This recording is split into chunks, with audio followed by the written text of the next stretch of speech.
Соляристен арзан баада туғандар, мынаке ариза сатуға шығылады. Қаралатшы, қырғыз номерде. Не дейсіңер? Қара байыр, чөткей байыр. Черри ариза 2023 жылғы келгенде бар. 2023 жылғы 1.6 турбина 134 000 пробег генеральный дәуірі жазып берем дейді туғандар. Бұл машина қайрадан өзінің родной гаваньға келіп қалыптыр туғандар. Москвада тұрады машина азыр.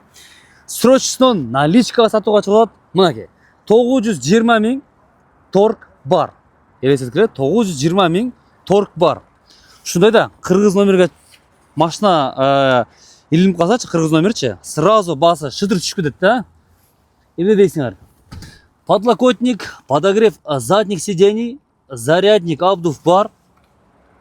Ариза туғандар, без ключевой доступ бар екен.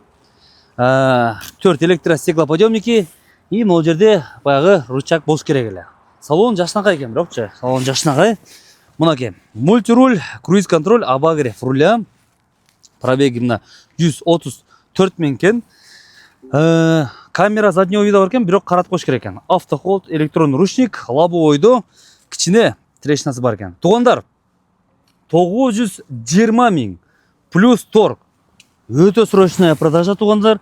Эмнеге сатып атасыңар?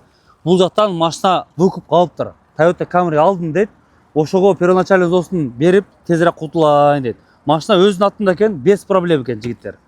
Мына без проблем кирди, без проблем чыгат, эч кыжабат албайсыңар. Дөңгөлөктөрү зима экен, мындай литодискада. Мордасы целый экен. Мынакей 1.6 турбина. Лонжерондор тегиз, крыло, капот өзүнүкү оригинальный. Фарлары бирок өзүнүкү жигиттер.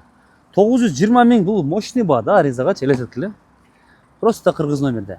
Мына вин номери, хотя вряд ли это вам поможет дейт го, может бул шөдөн деле автотекасын уруп койсоңор чыгып калышы мүмкүн. Жакшы, таза машина экен жигиттер. Бирөөңөргө насип этсин, алып койгула. Крышка багажника тоже оригинал. И казан жактары таза экен. Кимге интересно болсо, описанияда номер телефон турат. Чала бересиңер. Дорогие друзья, у нас на продаже Черри Ariza 8 2023 года 1.6 турбо на кыргызском учете. Пробег у этой машины 134 000. Цена за наличку 920 000 плюс торг у капота. 920 000 торг у капота. Срочная продажа авто.